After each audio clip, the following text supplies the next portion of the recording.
Hello, and welcome back to Stories That Shaped Her. Today, I'm sitting down with my friend Heidi Keefer, and we're going to talk a little bit about her and her life as a mom. Hello. So, hello. Thank you for having me. You are welcome. Thanks for coming. Mhm. Um, Heidi, can you take us back to the early days when you were a mom, becoming a mom?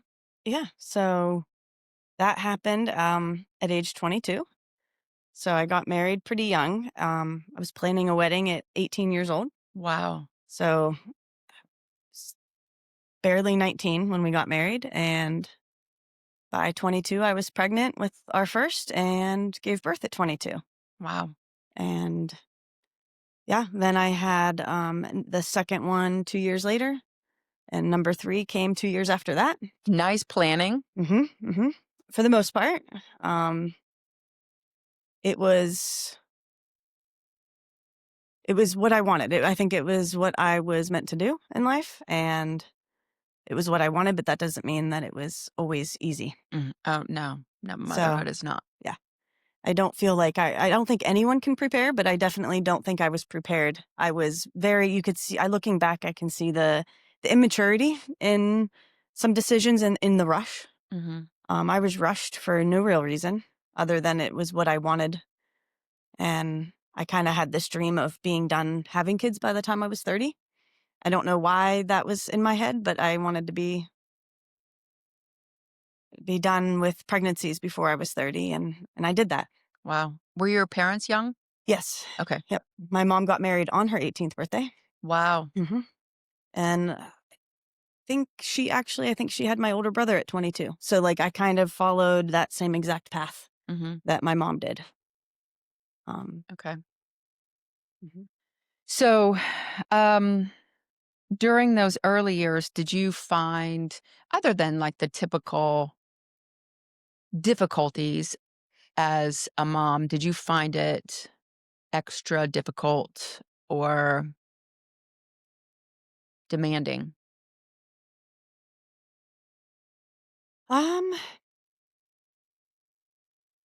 it wasn't There were definitely times, sure. Especially with the first one that I remember, it was difficult. I was very lucky to be able to also be a stay-at-home mom. So I didn't have to work. So that made it easier in a way, but also harder. Mhm. So my only job was to take care of them and to be there for them, but then I also never got a break. So it was a bit of a double-edged sword. Where I feel like it got harder was um, the more I added to the crew. By the time we got to number 3, I was very much felt like I was drowning by that point in time. Um, but I can't ever say it was super hard. It was just it's challenging, I guess. Right. Did you have help? Um, in a way, my mom lives nearby. My parents Mhm. always lived within 20 minutes of me, so they were around. So I would on random days pack up and go hang out there for a little bit to get a break. Mhm. I never really had anyone watch them for me. I've always been very hyper independent, and I think that didn't help me.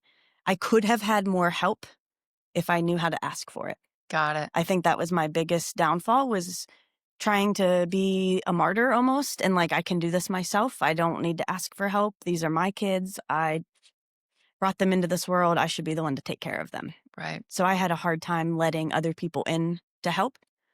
Um, their dad was around, but he worked a lot. Mhm. Um, and unfortunately, in order to allow me to be a stay-at-home mom like we had discussed and agreed upon, it often meant he worked extra hours, would work overtime, would work weekends. So he was the financial provider. So he wasn't around a whole lot. And when he was often tired, right? Like Right. so um it there wasn't a ton of help, no. Okay. But some of that was my own fault. Right. By just not asking. Yeah. Yep. When did you start drinking? How did it start?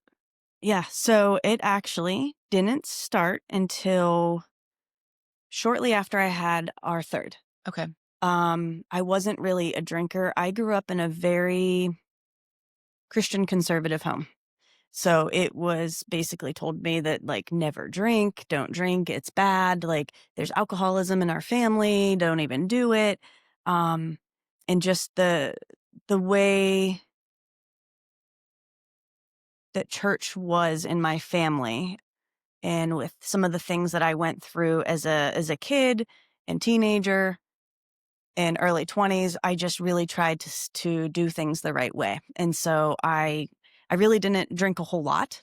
Of course, I had moments pre-kids where with friends, like we would have some pretty epic New Year's parties, and of course would get drunk then. But it wasn't often. I wasn't really a drinker, and being a young mom, like I wasn't 21 long before I got pregnant. Mhm. So a lot of my drinking was done between like 18 and 21, and it was just very rarely. It wasn't something I enjoyed. I always felt immense guilt when I did do it. Um, so it wasn't really a thing. But after having the third child, I was really struggling with a lot of different things, and my sexuality was one of them. Um, and I didn't really open up with anybody about that. Like, I struggled with that like my whole 20s. So by the time I was about 27, I believe, when I had number three, I was really struggling with some things in that area, Mhm. and was very unhappy, was very not in a good place mentally. And so the drinking really started as kind of just as an evening thing, like right before bed. I'd get the kids down for the night and I would have one drink before bed. Right. And I would do that consistently. And very quickly, it kind of turned into, well, let me have kind of like two drinks then. I would have the drink before, like while I would pour that first drink while I was getting them ready for bed. And then before I knew it, then it was, well, let me have a drink at dinner. And then I would have the drink while I was getting them to bed. And then I'd have the drink before bed. And within a year, it was getting to the point where it was like afternoon. And I knew it wasn't good, but I was in survival mode. Like, Mhm. that was what I was doing to survive. It made me be alcohol was had a bit of a different effect for me. Now I know I have ADHD, so it doesn't really affect me the same way it affects most people. So for me, it kind of, instead of being a depressant, it put me in a better mood. Oh, wow. Okay. So, like, I then noticed, like, oh, I'm a better, happier mom. I'm more fun. I'm taking them out in the yard and playing more. And so I was able to kind of justify why I was doing it, right? Mhm. So it didn't ever feel like a problem. I still kept that guilt with me. And I would often think about, like, I shouldn't be doing this. This probably isn't good. But I was in survival mode, and I would justify it by saying, I'm a better mom this way. This is fine. This is okay. This is a short time. And then it got to the point where I was having Captain and Coke for breakfast. Like, basically, that was replacing my coffee. And that yeah, that started to get scary. Yeah. So there were many times I would try to get it in check and try to quit. Um, and I'd take a break for a couple weeks, but then every time I went back to it, that's when it would kind of start sooner in the day, Okay. right? So, like, I started trying to get it under control when it was just those afternoon drinks, and Mhm. then I would take a few week break and then cave and go back to it, and each time I went back to it is kind of when it would start earlier and earlier. Mhm. And then the final straw moment was at that tail end there where I was starting to drink in the morning Yeah. instead of having coffee. When you took those 2, like, the couple week breaks, Mhm. what happened? What were you like? So I don't have a whole lot of memories from that time period, to be honest. I have some. Um, I do recall every time I would quit, I would try to jump back into fitness. So I was really into working out. Like, I was coming and taking your classes during those years that I was drinking. Yeah. There would be times I probably had Captain and Coke, possibly in a blender bottle, while I was taking a class there. Wow. It wasn't all the time, but I know at the tail end there was a couple times, and that was a low. That was a low moment, and I knew I was playing with fire. But I would get shaky. I would get nauseous. Like, I functioned better at those tail end times. I functioned better when I was drinking. Otherwise, the withdrawals were intense. Um, so the fitness obviously was getting harder the more I was focusing on drinking, because I also then would be cautious on what I was eating because of the calories. Oh, right. So if I was drinking my calories, I didn't want to, it was a messed up space in my brain. And so I wasn't doing a whole lot of eating food, and I was just drinking my calories. So I would then try to do better with like my meal prep and eating better and working out better and doing things, and try to really focus on that. It was like I went from like one obsession to the next. Okay. And I would go real hard for a couple weeks in the fitness realm, and then the alcohol just kept pulling me back in. Was this back at the Y when we did Group X and Yep. So I got sober April 27th, 2017. okay. My son was born in August of 2013. So it was probably, I remember, I hate to say it because it makes me feel terrible, but he was 2 months old and I was at a Halloween party getting trashed. We obviously had a babysitter who had the kids, but he was 2 months old and I was already out doing things. Most of my drinking was done at home, Mhm. and it was spread out. I was very careful to just kind of, what I say is like, keep the buzz going. I was never drunk. No one knew that I was drinking. I was gonna My ask. yep, my husband at the time didn't even know I had a problem with alcohol. Wow. Not a single clue. I hid it very well. He would come home from work and think that that first drink I was pouring was my first drink of the day. I had an upstairs bottle and a downstairs bottle. So I would drink out of my downstairs bottle during the day, pour from the upstairs one. He didn't know what we were going through. I did the bills, so I did the checkbook. He didn't see where the money was going. He trusted me. Everything always got paid on time. Mhm. We never missed a payment on anything, so he didn't question anything. So yeah, I was able to hide it. So I was just kind of keeping a buzz. So I was very functioning. It's not like I was falling over drunk or slurring my words or doing anything. So that also made it hard to recognize, was I an alcoholic or not? Right. Because it wasn't like anything bad was happening. It was very acceptable. Like the times that I would go out with friends and drink outside of the home, everybody was drinking and everyone was getting a little bit drunk. And our spouses were at home with the kids taking care of it. So it was fine. And so there was a multiple times I had to get driven home from somebody, and everyone would just laugh about it and crack jokes about it. And it's like, oh, Heidi got out of control again. And I was in my 20s, like, and I had kids. So like people, that's what people do. They Right. they go out and have a good time. Yes, So it was very definitely. socially acceptable. Would you say during this time, did you think you were depressed, had postpartum depression, or C, all of the above? So I don't think I ever had any postpartum depression. Thankfully, never really had to deal with that. I think what I was dealing with, though, in hindsight, I didn't really know how much I was struggling with it back then, but in hindsight, looking back, I think it was dealing with a lot of issues from some childhood trauma that I experienced, and then also suppressing the gay. Mhm. So again, back to the religious stuff, being gay wasn't okay.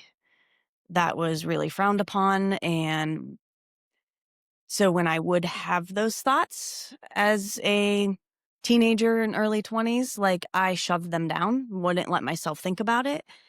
Um, I thought that was just the devil trying to get to me, right? So I ignored it, didn't let myself think about it. And I think that is where a lot of my unhappiness came from.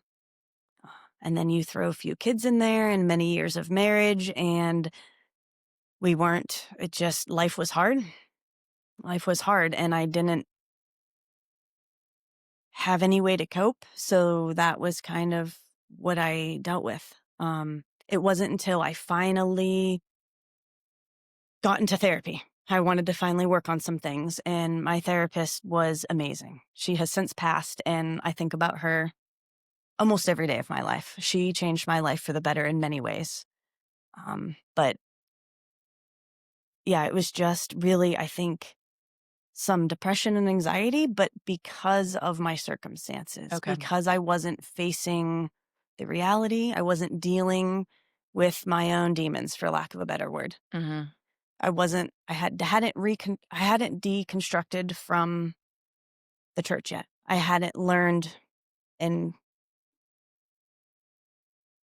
figured out where I stand with all of that. Right. And I wasn't okay with who I was. So that really caused a lot of issues. Okay.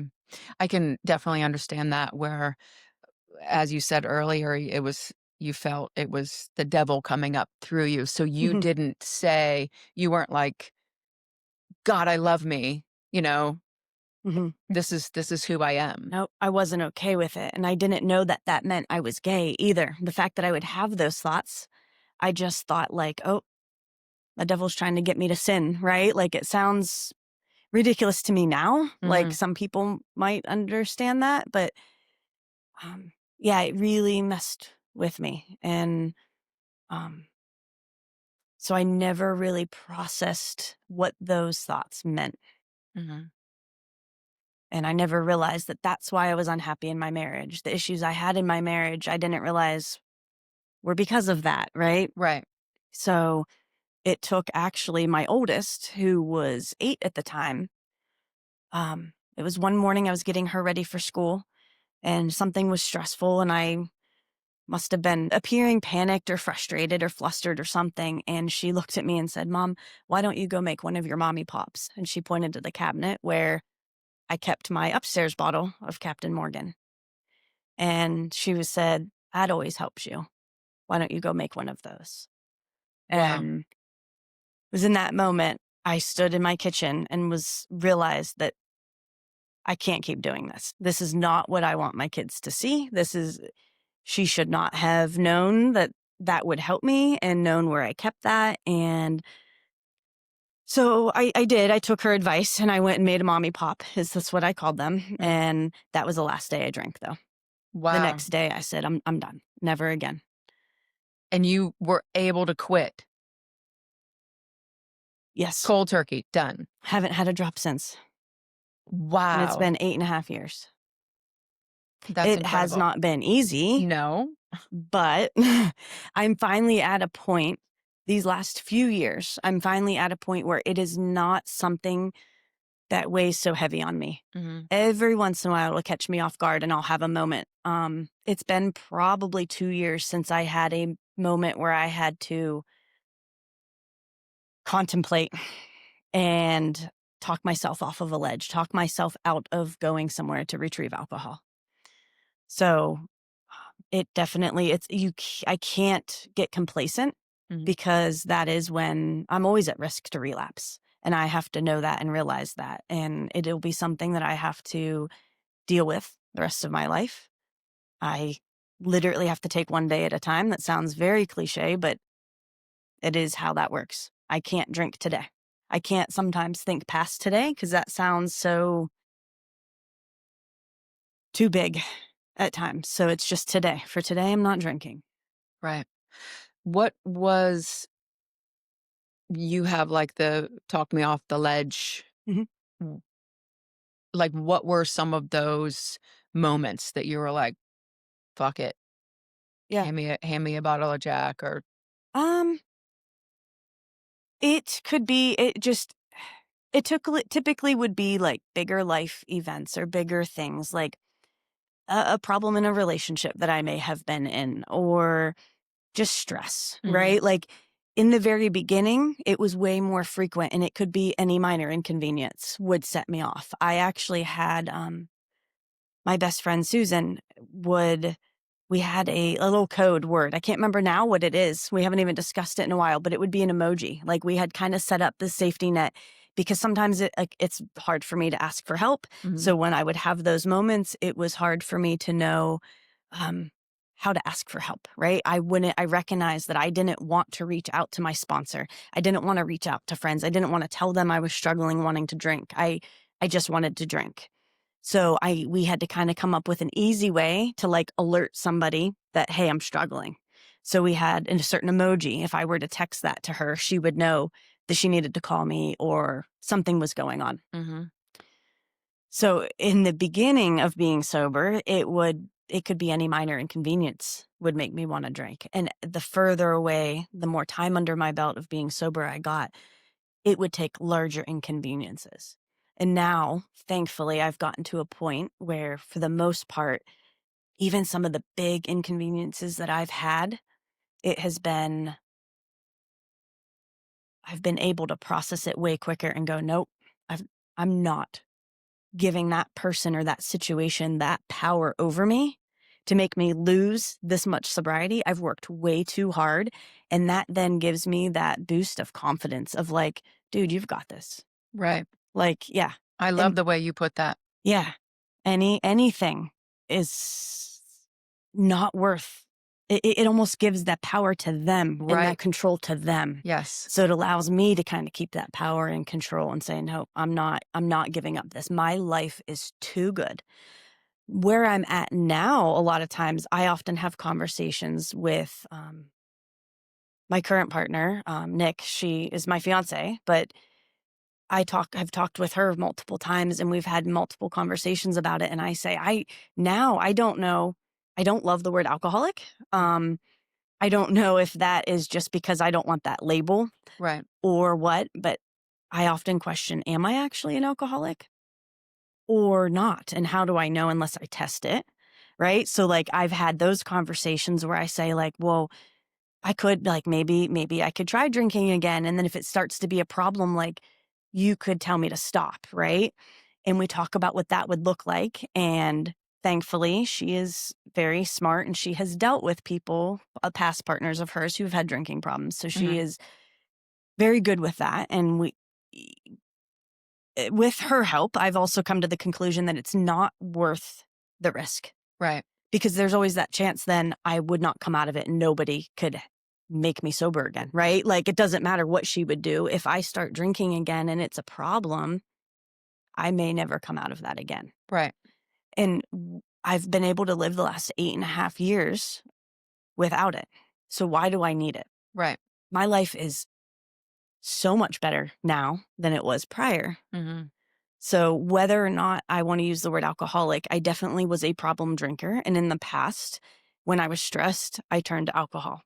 So I I'm going to do that again in Right. some way or another. Even if I'm not an alcoholic, I've proven that I have an issue and can have a problem with drinking. So it's just not something that's worth that risk. Mhm. I agree. Mhm. How did you tell Susan Mhm. that you were going through this? I mean, it's not like a normal conversation. Be like, "Hey, guess what happened today?" You know what I mean? Yeah. So, I met Susan and her and I became really close after I was already a couple years sober. Okay. So Okay. she kind of her and I got close after my sobriety. Gotcha. So it just kind of was one of those things where during different conversations I would, you know, be open and honest with her and be like, "Oh Mhm. my god, like I want to drink right now," or whatever, right? And so she would say like, "Do you need to talk? Do you want to talk things out?" Things like that. And so I don't remember exactly how that came out of like, "Hey, let's just have this emoji that we use like as an Right. SOS." Right.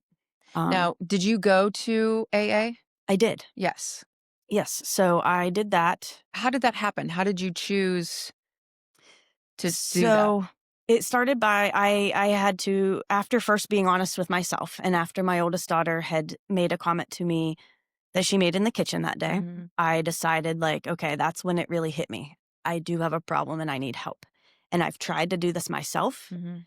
Like that whole year prior, I had quit so many times, so much so that like a lot of times friends and stuff wouldn't know, like, are you drinking right now? Or are you not? Like, and I was running out of excuses as to why I would quit at those different times, right? So that was like my moment where I was like, okay, I need to admit to myself this is a problem and I need to tell somebody.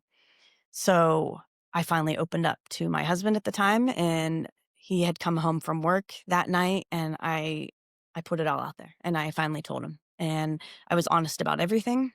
I was honest about how much I was going through, um, about how frequent it was, and asked for help.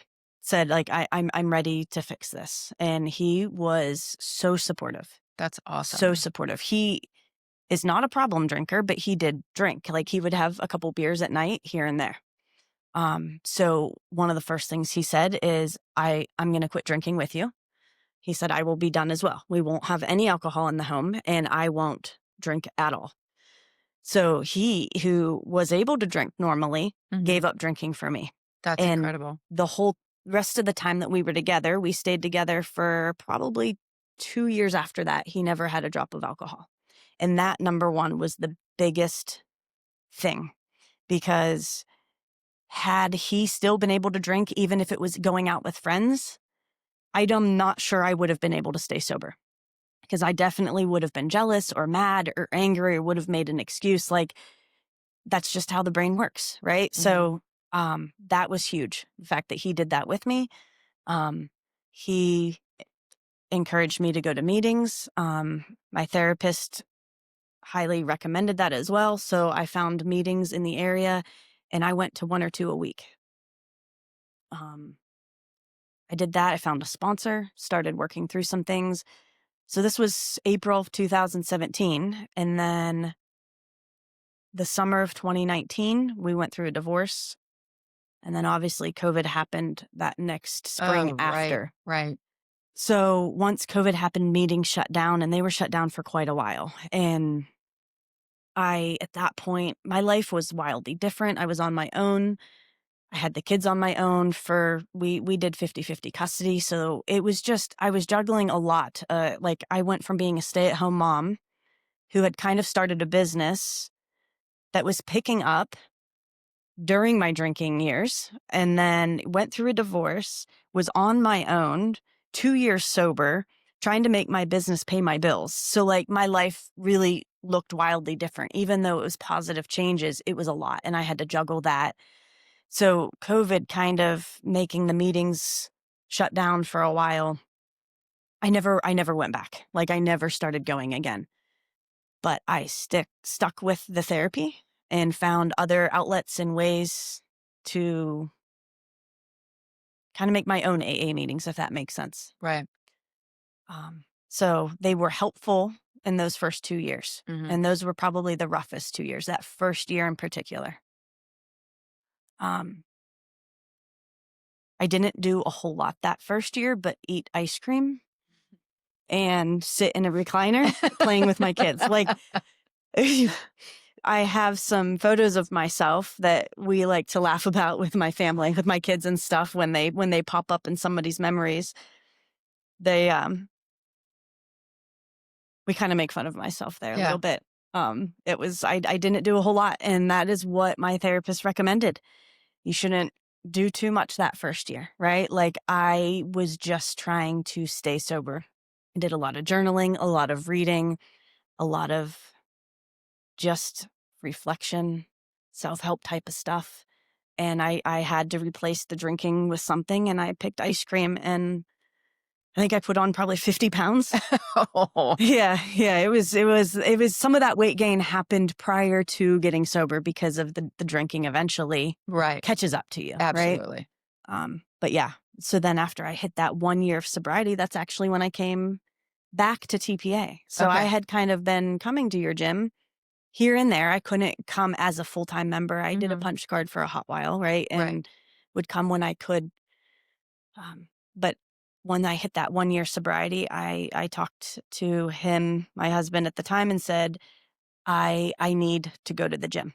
I need to go every day. I need to make this a priority.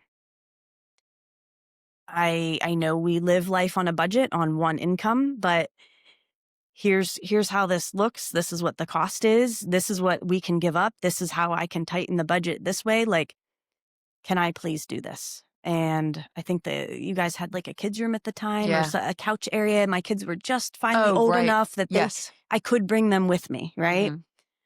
because they weren't all in school at that point in time, and then the summer. So he thankfully agreed, and that was huge. That Yeah. was where I connected with Susan, Mhm.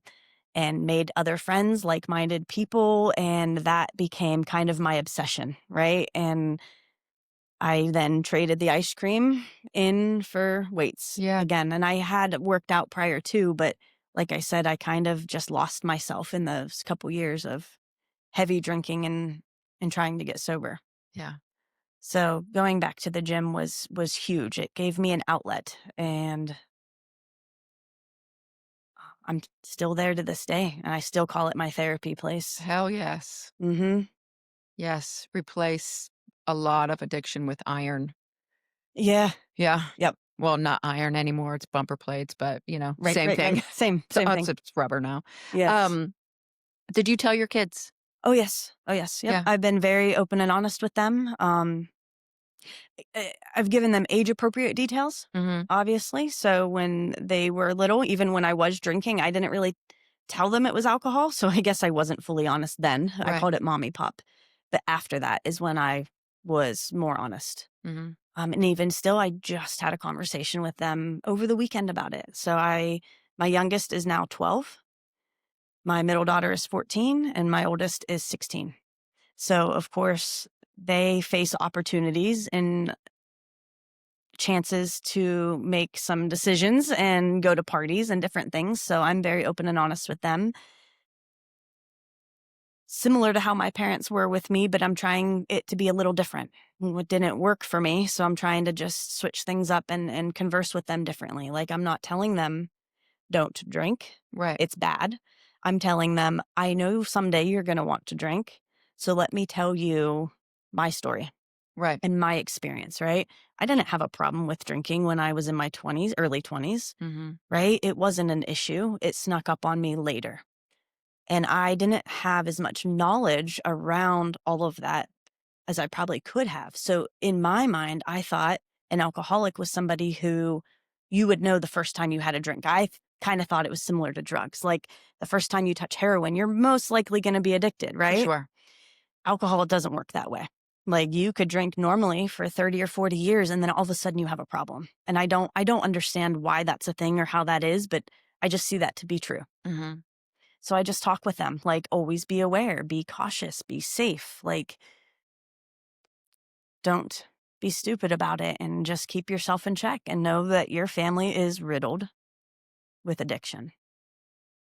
Now, when your parents said that, you did have alcoholism in your family, Mhm. did you know those family members that were alcoholics or that had Kind of. issues? Kind of. So my grandparents always lived kind of far away. So I only ever got to see them every couple years. So I Mhm. didn't really know them. Okay. And then my grandpa, who was the only family member that was like alive still with the problems that I knew about, was sober. Okay. So he had been sober. So I never really saw him in his drinking days, right? Okay. So I just knew that it was something that was in my family. Mhm. Yeah, it wasn't like, "Oh, there's Uncle Bob trashed at Nope. Thanksgiving." You Nope. never saw that. Nope. We didn't I don't really have a big family, and the family that I do have, like, they all live in Idaho and out west. Oh, wow. Okay. So I never was super exposed, and they were, yeah, so I don't have really many crazy family stories like that about Yeah. crazy uncles. So that probably made it harder to believe too, Correct. because I Yes. couldn't see it with my own eyes. My Mhm. parents gave up drinking when I was around 10, Mhm. and I didn't really know why. It's not like they had a problem with it, but that's, I think, when they really started getting more involved in their church and their religion stuff, and that's why they chose to quit drinking. It wasn't because they had a problem, it was because their church was telling them not to do it. Okay. So I didn't even really grow up seeing my parents drink. I knew there was wine coolers sometimes in the fridge, Right. and I remember being curious what that tasted like and sneaking a sip here or there, but, like, it wasn't a thing, right? So that probably made it feel less valid Yeah. because I never really saw anyone drink. Right. The word alcoholic, Mhm. you don't feel like it describes you. Alcoholic is like somebody who has a bottle in a bag. Right. You know what I mean? That is like Right. just, They're, like, homeless or they have Yes. 5 DUIs, Right. right? Right, right, Right. That's what we hear when we think alcoholic. right. They don't have their shit together or whatever it may be. And that was hard then too, I think, to recognize my own problem because Mhm. in my mind, I'm like, well, an alcoholic means this. Yeah, and I'm not that. Correct. Right. People's rock bottom, like typically, so I can't remember the exact definition of an alcoholic, but there's a few things and it typically goes hand in hand with like having problems, right? Like having the DUIs. There's certain certain things that tend to stand out when somebody does have a problem. Mhm, But just because you don't have those doesn't mean it's not a problem. mhm. And that is the hardest thing because being an alcoholic is a self-diagnosed disease. Nobody can tell there's no stick you can pee on. Like you can tell if you're pregnant, right? You Mhm. can do blood work for certain things to see what you have. Right. You can't you have to look within and decide if you're the alcoholic or not, right? So it's very, very hard to when you're in the thick of it, you don't want to admit it. Right. So I think that's why it's really hard for a lot of people to recognize that they might have a problem. And because society is so okay with it, like we have alcohol in grocery stores. Like I can't even stand in a line at Giant Eagle anymore to buy cereal for my kids without being eye to eye with alcohol. Mhm. It's so accessible. It's so promoted. It is Right, yeah, it's it's at your fingertips. yes, yeah. So a lot of people just don't recognize it. And I'm very thankful that I was able to recognize it before it got out of hand. Like I don't have any DUIs on my record. I didn't have anything bad happen.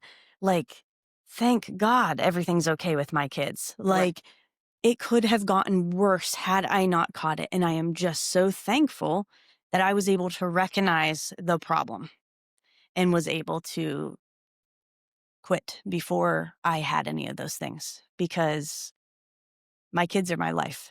That is why I wake up every day Mhm. is for them and because of them. And it would have destroyed me if I had ever done anything that would have wrecked that. Right, right. Um, I am thinking about you quitting cold turkey Mhm. because I used to smoke. No relation whatsoever, but I quit when I peed on the stick and I was Okay. pregnant, and I Yes. was like, "That's it. No more Newport 100s for me." And it was so difficult. Yes. I cannot imagine the time, like 10, 100, 1,000 times more difficult. I relate that as cigarettes were my friend.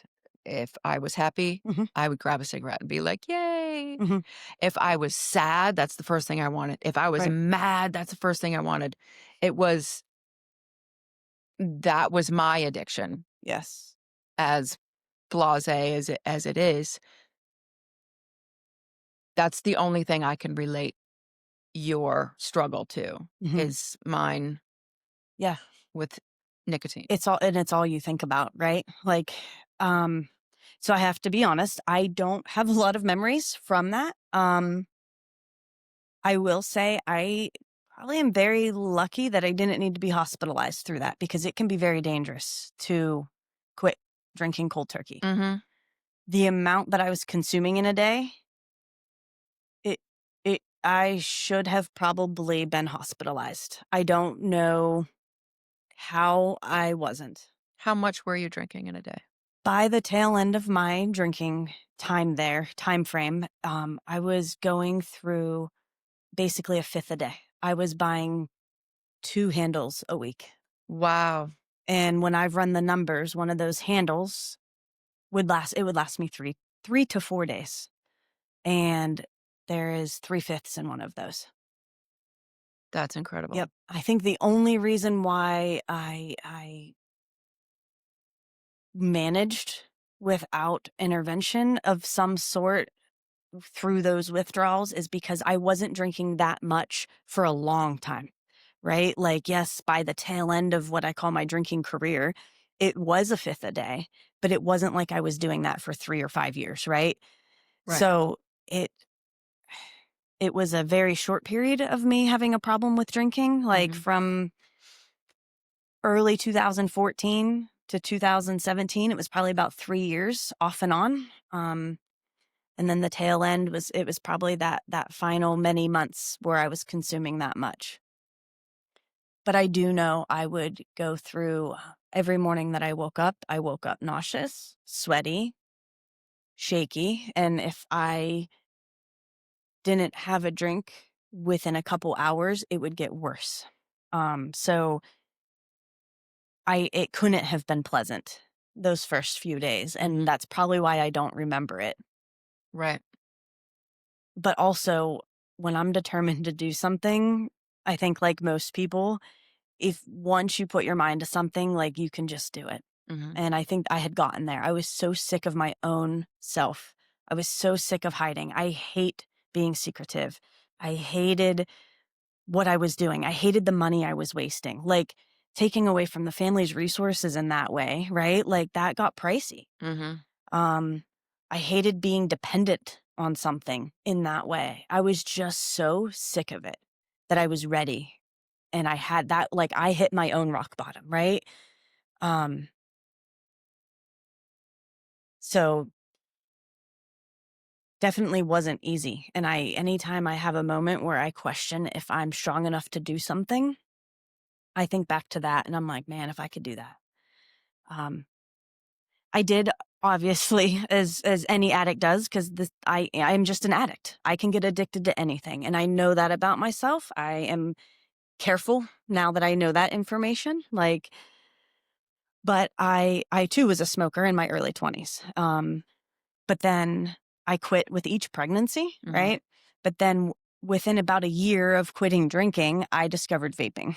Oh gosh. Okay. So I started vaping, and even though it had been years since I had smoked a cigarette, I went right back to that, right? So it's like I tend to always have to have a vice, right? Of some sort, and I don't know why, but it's just my brain, I guess. And um, so yeah, I started vaping back then. Well, I actually gave that up May of this year. Okay. So I have not vaped in over 6 months now at this point. Congratulations. Thank you, thank you.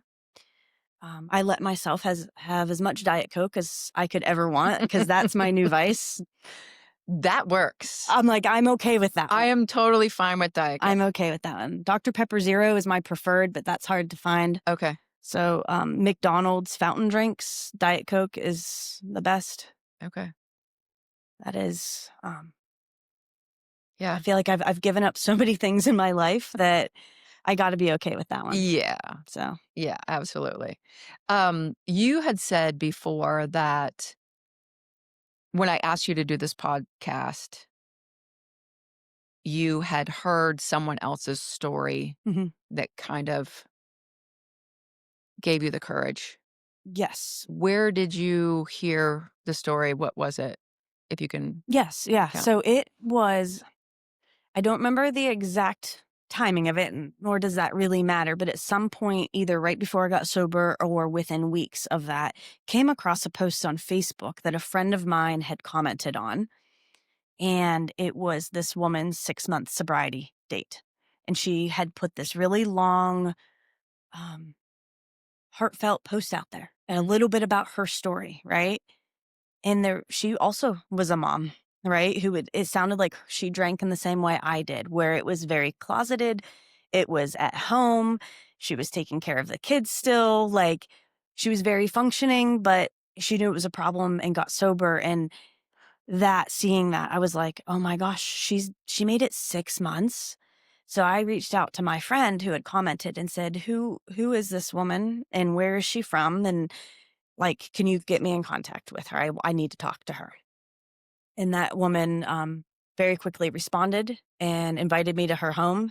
And I went there and talked with her for a couple hours. And she kind of helped guide me and tell me, like, some tips and tricks, what she did. where she went and encouraged the meetings and everything. It was kind of just I was looking for somebody who had been through it, who wouldn't judge me, because that's been a very scary thing. For sure. I go through phases. There have been times I've been very open and I have also posted online about my sobriety. And there have been times, years have passed where I haven't posted about it Mhm. because people do get very judgmental, and it's tough. It's embarrassing. I hate that this is my story, but at the same time, I want to help other people too. And if somebody else is sitting there thinking like, do I have a problem? Do I not? Like, I want to be able to help them and talk things out in a non-judgmental way. And sometimes you need to talk to somebody who has been through that same thing to kind of feel like, okay, I'm not alone. I'm not a piece of shit. Like, this is just where I'm at and I can get better. So, that woman is also still sober. She has 6 months ahead of me, and we Mm. still have each other on Facebook and reach out every once in a while and check in on each other. And it's kind of just neat that she is also part of my story, which is Yeah. why, like, when you asked me to do this, I was nervous, um, because it is very vulnerable to put yourself out there in that way. But I feel like I didn't go through this just to keep it to myself. If there is somebody that is questioning or wondering, like, I am always open to talking, whether I know them or not. Like, I would love to put what I went through to good use, have something good come from it, Right. right? I don't really have all the answers, obviously, but I know what worked for me and I know what I did. And sometimes that's all it takes is just having a support system. Not everyone has a support system, and that is important. Right. I feel obviously the same way. There's a reason that you walked through that, Mhm. right? Right. And it you as vulnerable as it is to tell your story, if just one person goes, "That's me." Yeah. Like, what do I do? Like, they don't know how to take that next step sometimes. Right. It's so hard to just even type that out. Hence why Susan and I had an emoji that I there would it would be hard at times if I felt like I wanted to drink. So it's so much easier to just Yep. click a little button, right? Like, it's hard to reach out and ask for help or to say that you have a problem or to admit that you might not be doing the right things, right? Right. Right. And as difficult as being a mom is, as rewarding, let me back that up. Yeah. As rewarding as motherhood is, stay-at-home moms, b it's freaking hard. If you were able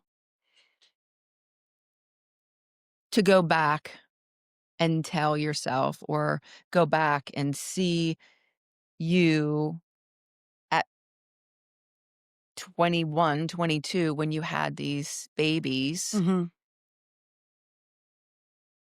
what would you say? Oof.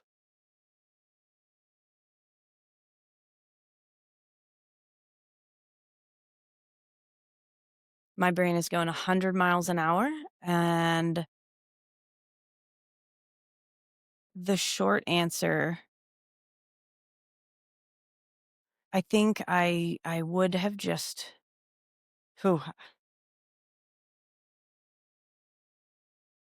I wish I could tell myself so many things, to be honest. Yeah, I don't even know where I would start. yeah, Um, I was very broken and didn't know it, right? mhm. Um, I would have started therapy sooner Yeah, to help face and tackle some of those things and the problems and some traumas sooner, mhm, right? Instead of letting them fester and build and get worse. Um, yeah, I probably would start there. yeah, Go to therapy. yeah. I wish therapy wouldn't have such a stigma around it Mhm. because Yeah, I think a lot more people need it yeah. than not. Even just having a close person that you can talk to Mhm. helps, right? That I've realized there are some people that don't even have that. Um, I don't think us as humans are meant to be so secluded and keep to ourselves. And then we have social media, and I could go on a rant about that, like everyone wants to put their best foot forward and portray that they live this perfect, happy life when none of us do. Mm-mm. None of us do. Let's be a little more real and raw and honest with each other, right? Like pick up the phone and call a friend and vent, right? We like not don't hold it all in, talk it out. Obviously a professional depends on the issues, right? Like there's a time and a place for an actual professional and um I do think a lot of people are more open to that now. I hear less maybe there's less of a stigma Mm-hmm. around therapy now than there used to be. So, Yeah. I agree in some circles. In others, it's still, "Ooh, you go to therapy." You know what I mean? gotcha, It's an gotcha. Yeah. automatic, like, "What's wrong with you?" Yeah. Um, when I think it should be a little bit more of a normal, I'm going Hmm. to the gynecologist, I'm having a mammogram, and, I have my Yeah. therapy It's our appointment. mental health, For sure, right? Like, yeah. for sure. So, in in your life today, I know you have some fantastic friends, and I know you go away for girls' weekend. How Hmm. do you manage how how we go to the same book club, Yeah. and everyone's having a glass of wine, you have your Diet Coke, are Hmm. you or Alani? Yep.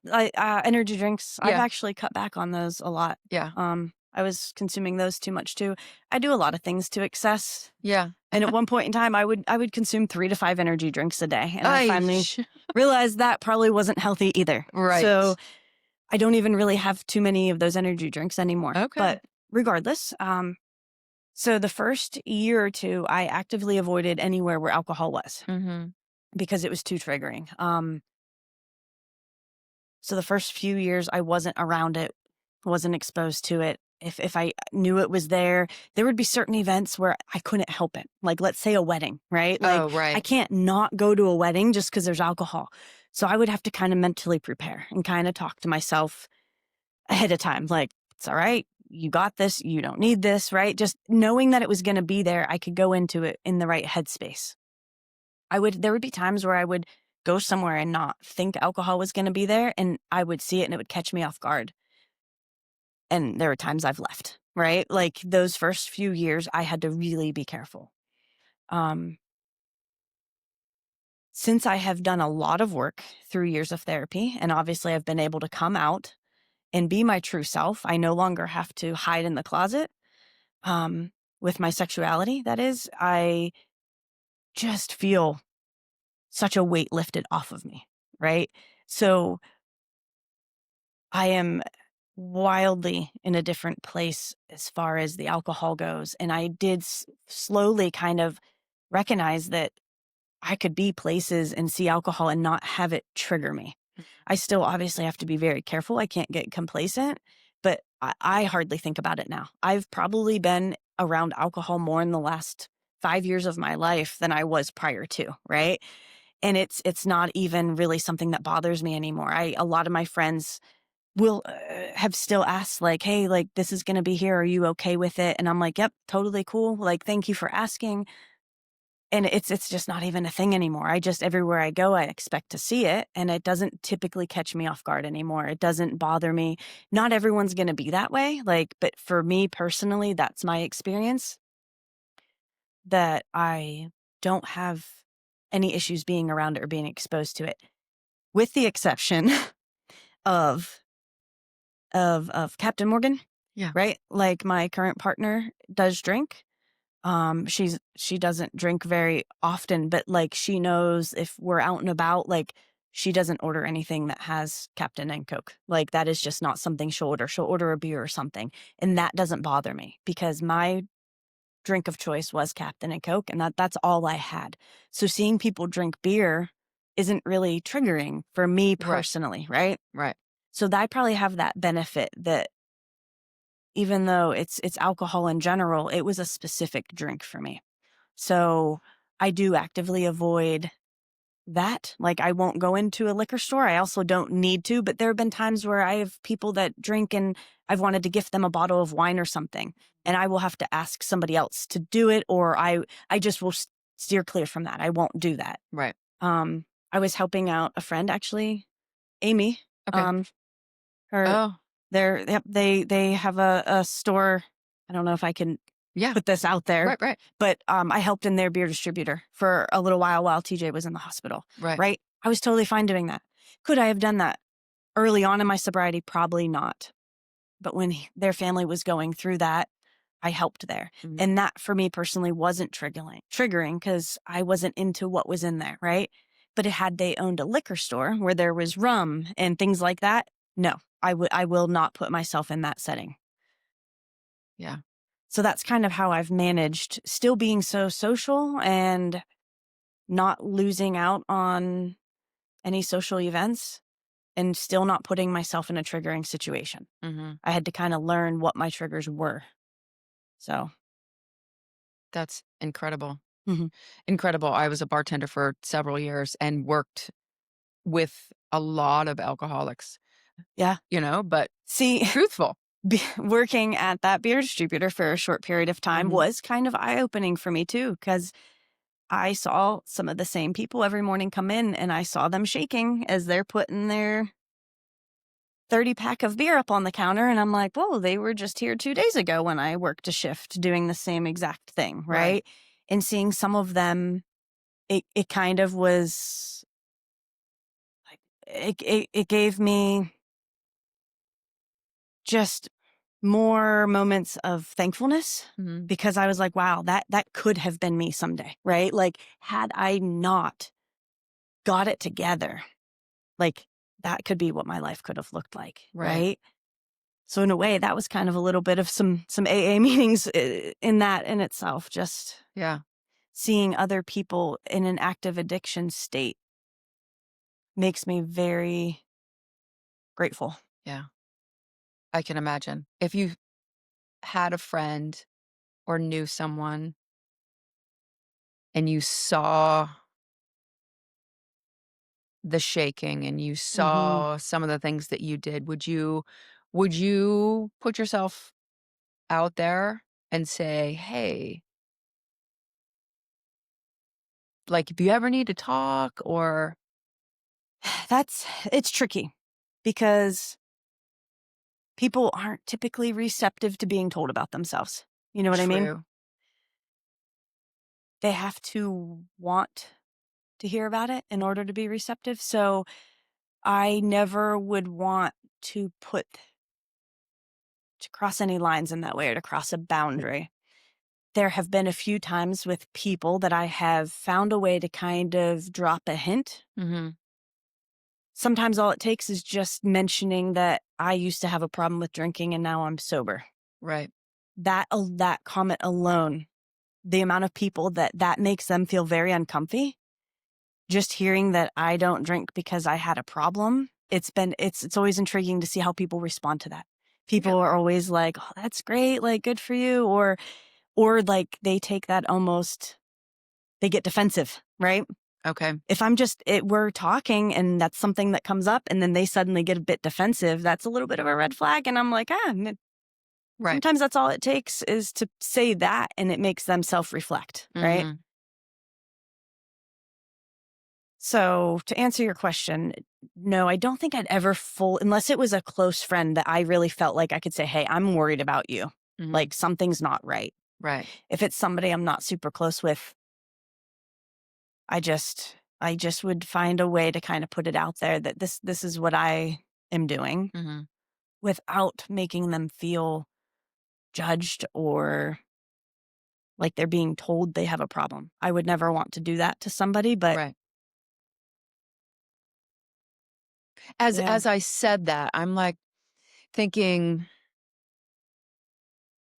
if that were me, how would I take that, Mhm. right?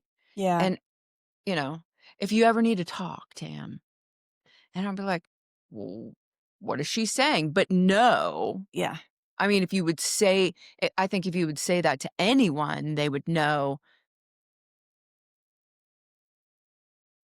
"Internally, I do need to talk to somebody, Mhm. but it'll take a moment." Yeah. I think it would probably sink in more if we're gonna use you for the example, it'd probably Mhm, sink in more if I didn't bring it up that way, right? mhm, And said like, "Hey, I think you might have a problem. Let me know if you need to talk," right? mhm, If there's just everyone's going to be different, but I feel like me personally I feel like it would be better to just kind of put out there that like, "Oh yeah, I used to drink a whole lot or I used to drink that or I liked that, but now I can't." I kind of turned it into a bit of a joke. right, Right? There have been times I've been at different places and people are ordering a drink like at a restaurant or something, mhm, right? And then they get to me and they'll question. This just happened a Halloween. I was at a Halloween costume party event thing at a restaurant bar and everyone put their order and then I ordered a Diet Coke at the bar and the bartender said, "Oh, are you the DD?" And I was like, "Yeah, yep, I am."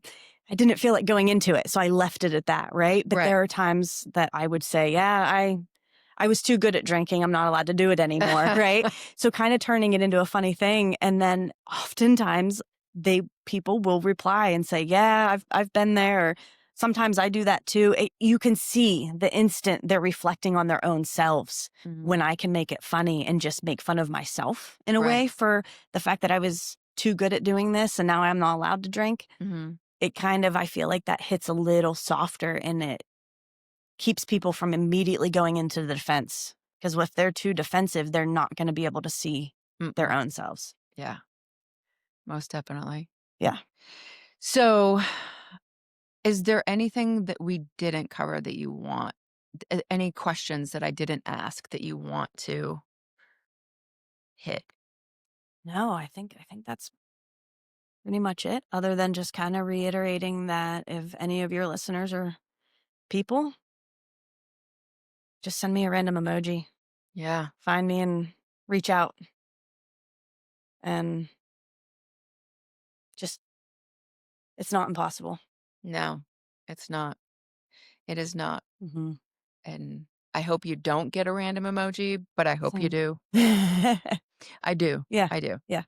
Thank you so much, Heidi. Yeah, I thank know you. this was hard, Yep, and and you've been an important part in my life too over the years, Tammy. So I've always looked up to you and admired you, and you have just been a solid person in my life for probably about 15 plus years. So wow, thank you for being who you are as a person too. And yeah, I'm thankful to have you in my life. So likewise. mhm, Thank you, I didn't know that. yeah, yep, yep.